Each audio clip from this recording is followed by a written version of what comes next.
직장인들의 평생 소원 뭘까요? 로또 당첨되자마자 부장님 면상에 사표 던지고 나 안 해 외치고 나가는 거죠. 알람 없이 일어나고 매일매일 여행 다니는 삶, 상상만 해도 짜릿하지 않나요? 그런데 여기 바로 사표를 던졌다가 1년 만에 심각한 우울증과 도박 중독 초기 증세로 폐인처럼 살게 된 30대 청년의 일기장이 있습니다. 돈이 없어서 불행한 게 아니라 할 일이 없어서 사람이 어떻게 망가지는지 보여주는 충격적인 사례인데요. 1등 당첨 후 절대 직장을 그만두면 안 되는 이유, 그리고 갑자기 주어진 무한한 자유가 왜 인간에게 독이 되는지 그 심리적 변화 과정을 오늘 아주 디테일하게 풀어드릴 테니 영상 끝까지 시청 부탁드립니다. 1. 33세 로또 1등 당첨 25억의 주인이 되다. 사연의 주인공 최 대리님은 서울의 한 중견기업에 다니던 평범한 30대 초반 직장인이었습니다. 매일 야근에 시달리고 주말엔 기절한 듯 잠만 자는 전형적인 K 직장인이었죠. 그에게 로또는 꿈이라기보단 작은 탈출 버튼에 가까웠습니다. 크게 기대하지도 않았고 그냥 혹시나 하는 마음으로 매주 한 장씩 사던 습관이었죠. 그런데 그 혹시나가 정말로 현실이 돼버렸습니다. 로또 1등 당첨 실수령액 약 17억 원. 강남 아파트는 못 사도 평생 놀고 먹으며 이자만 받아도 월급보단 많은 돈이 나오는 금액이었습니다. 월요일 아침, 최 대리님은 평소보다 훨씬 이른 시간에 집을 나섰습니다. 정장을 입었지만 마음은 출근하는 직장인의 그것과는 전혀 달랐죠. 서대문여가 농협본사에 도착한 그는 안내 데스크에 가서는 로또 1등 당첨자임을 밝히고 안내에 따라 당첨금을 수령했습니다. 통장에 찍힌 숫자를 직접 확인한 그는 입금된 금액이 잘못된 건 아닌지 꼼꼼히 다시 한번 그리고 또 한번 잔액을 확인하고 나서야 비로소 실감이 났다고 합니다. 아, 진짜구나. 그런데 놀랍게도 그는 집으로 돌아가지 않았습니다. 곧장 방향을 틀어 익숙한 회사 건물로 향했습니다. 바로 자신의 회사였죠. 엘리베이터 안에서도 사무실 문을 열 때도 마음이 묘하게 차분했다고 합니다. 이미 결론을 알고 있는 사람처럼요. 책상에 가방을 내려놓고 미리 준비해둔 사직서를 들고 팀장님 자리로 향했습니다. 그리고 아주 담담한 목소리로 말했죠. 팀장님, 저 오늘부로 그만두겠습니다. 팀장님은 잠시 말을 잃었습니다.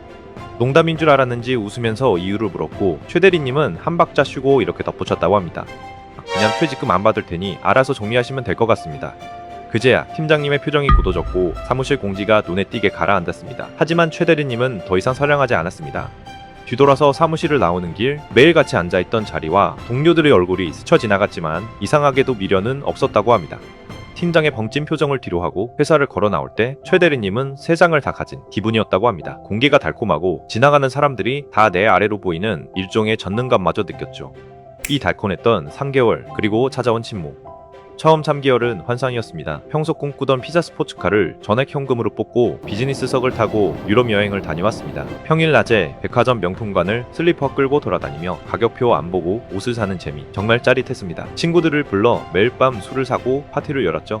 그런데 문제는 일상으로 돌아왔을 때 시작되었습니다. 어느 화요일 오후 2시였습니다. 늦잠을 자고 일어나 거실에 나왔는데 집이 너무 조용하더랍니다. 친구들에게 전화를 걸어봅니다. 야, 뭐하냐? 나는 회사지. 근무 중이야. 바빠. 이따 연락해. 끊어라.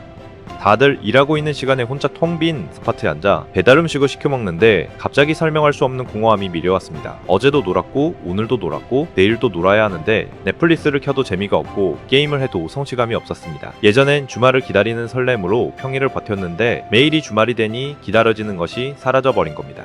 3. 도파민을 찾아서.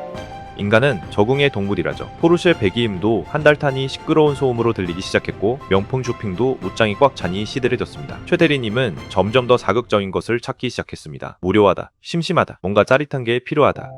그는 결국 건드리지 말아야 할 것에 손을 대고 말았습니다. 바로 고위험 주식 단타와 해외 선물이었습니다. 처음부터 큰 수익을 노린 건 아니었다고 합니다. 돈이 필요해서도 인생을 바꿔보겠다는 각오 때문도 아니었습니다. 이유는 아주 단순했습니다. 모니터 속에서 붉은색과 파란색 그래프가 빠르게 오르내리고 숫자가 실시간으로 바뀌는 그 장면을 보고 있으면 심장이 두근거렸기 때문입니다. 마치 롤러코스터를 타는 것처럼 아무것도 하지 않아도 온몸에 전율이 올라오는 느낌. 그는 그걸 살아있다는 감각이라고 표현했습니다. 회사를 다닐 때는 한 번도 느껴보지 못했던 감정이었죠. 처음 투자할 때도 마음은 가벼웠습니다. 어차피 17억이나 있는데 1억 정도는 날려도 상관없잖아. 스스로를 설득하듯 그렇게 시작한 거래는 생각보다 훨씬 빠르게 그의 일상이 되었습니다. 아침에 눈을 뜨면 제일 먼저 해외 시장을 확인했고 잠들기 전까지 차트를 켜두는 날이 늘어났습니다. 이상한 건 돈을 벌었을 때보다 이랬을 때 오히려 심장이 더 뛰었다는 점입니다. 하루에 5천만 원이 빠져나가는 걸 보고도 분노나 공포보다는 묘한 쾌감이 먼저 올라왔다고 합니다. 손이 떨리고 숨이 가빠지고 머리가 맑아지는 느낌. 그는 그 순간을 이렇게 떠올렸습니다. 아, 이제야 좀 살아있는 것 같네. 정상적인 감정이라고는 볼 수 없었지만 그때의 그는 그걸 알아차릴 여유조차 없었습니다. 손실을 만회해야겠다는 생각도 멈춰야겠다는 판단도 아니었습니다. 그저 그래프가 다시 움직이기를, 숫자가 다시 요동치기를 기다릴 뿐이었죠. 그렇게 투자 금액은 점점 커졌고 처음에는 1억도 되는 돈이었던 1억은 어느새 기준이 되어버렸습니다. 1억 이상이 움직이는 순간에도 그는 이미 감각이 무뎌져 있었고 더 큰 변동이 아니면 아무 감정도 느껴지지 않는 상태에 가까워지고 있었습니다. 돈은 줄어들고 있었지만 이상하게도 그는 점점 더 깊이 빠져들고 있었던 겁니다. 그렇게 시간이 흘러 어느덧 1년이 지났을 때 최대리님은 문득 정신이 들었다고 합니다. 어느 날 아침도 아닌 밤도 아닌 애매한 시간에 눈을 떠서 무의식처럼 계좌를 열어봤고 그 순간 화면에 찍힌 숫자를 한참 동안 멍하니 바라보고만 있었습니다. 처음 농협 본점에서 확인했던 17억 원은 더 이상 거기에 없었습니다. 잔고는 어느새 5억 원대, 정확히 얼마를 어디에 썼는지도 기억나지 않았고 언제 이렇게까지 줄어든 건지도 실감이 나지 않았다고 합니다. 무리한 주식 단타와 해외 선물, 그리고 의미 없이 반복되던 유흥과 소비가 겹치면서 10억 가까운 돈이 마치 구멍난 물통처럼 빠져나가 있었던 겁니다. 그런데 이상하게도 그 숫자를 보는 순간 가장 먼저 든 감정은 분노도 공포도 아니었습니다. 그냥 텅 빈 느낌, 마치 오래 붙잡고 있던 무언가를 놓쳐버린 뒤에 찾아오는 공허함 같은 것이었다고 합니다. 그리고 그제야 깨달았다고 하죠. 진짜 문제는 돈이 아니라 그 1년 동안 완전히 망가져버린 자기 자신이었다는 걸요. 그는 이미 정상적인 생활 리듬을 잃어버린 상태였습니다. 밤이 되어도 잠이 오지 않았고 새벽이 지나서야 겨우 눈을 붙이곤 했습니다. 수면제 없이는 잠들 수 없는 날이 늘어났고 약을 먹어도 중간에 몇 번씩 깨는 게 일상이 되어버렸습니다. 낮과 밤은 완전히 뒤바뀌었고 커튼을 닫아둔 채 며칠씩 햇빛을 보지 않는 날도 많았습니다. 휴대폰 속 시간만 흘러갈 뿐 하루가 어떻게 시작되고 끝나는지도 감각이 사라져갔다고 합니다. 어느 날 무심코 거울을 봤을 때 그는 스스로에게서 눈을 떼지 못했습니다. 그 안에 비친 모습은 사람들이 상상하는 로또 1등 당첨자도 성공한 도자도 아니었습니다. 수척해진 얼굴, 흐릿한 눈빛, 흐트러진 생활의 흔적만 남아있는 한 남자. 그는 그 순간 이렇게 생각했다고 합니다. 이게 내가 꿈꾸던 인생이었나? 돈은 아직 남아있었지만 마음은 이미 바닥을 찍은 상태였습니다. 최 대리님은 결국 정신과 상담을 받았습니다. 의사 선생님의 처방은 약물이 아니었습니다. 규칙적인 생활을 하세요. 그리고 다시 일을 하세요. 돈 때문이 아니라 사회적 관계를 위해서요. 최 대리님은 지금 무엇을 하고 있을까요? 놀랍게도 집 근처의 작은 카페에서 아르바이트를 하고 있습니다. 시급 10,000원짜리 일을 하면서 손님들에게 커피를 내려주고 감사합니다. 인사를 듣는 그 평범한 일상 속에서 비로소 안정을 되찾았다고 합니다. 남은 5억은 예금과 부동산에 묶어두고 월급 200만 원으로 생활하는 지금이 펑펑 돈을 쓰던 작년보다 훨씬 행복하다고 그는 말합니다. 정리 및 팁 1등 당첨자의 멘탈 관리법. 최 대리님의 사연이 주는 교훈은 명확합니다.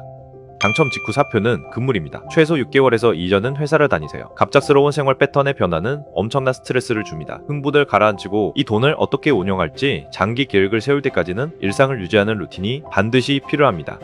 돈의 목적 정의하기. 단순히 소비를 위해 돈을 쓰면 그 쾌락은 금방 사라집니다. 자기 개발을 하거나 새로운 사업을 배우는 등 생산적인 활동에 자본을 써야 삶의 의미를 잃지 않습니다. 사회적 소속감 유지. 우리는 사회적 동물입니다. 직장이 아니더라도 동호회, 봉사활동 등 내가 소속될 수 있는 그룹을 반드시 만들어야 고립감을 막을 수 있습니다. 돈은 좋은 하인이지만 나쁜 주인이다 라는 말이 있죠. 준비되지 않은 상태에서 맞이한 큰 행운은 오히려 주인을 잡아먹을 수도 있다는 사실. 오늘 최 대리님의 이야기로 확인하셨을 겁니다. 여러분은 만약 1등이 된다면 어떤 선택을 하시겠습니까? 사표부터 던지실 건가요? 아니면 조용히 내일 출근을 준비하실 건가요? 댓글로 여러분의 상상을 남겨주세요. 저는 다음 영상으로 찾아뵙겠습니다. 감사합니다.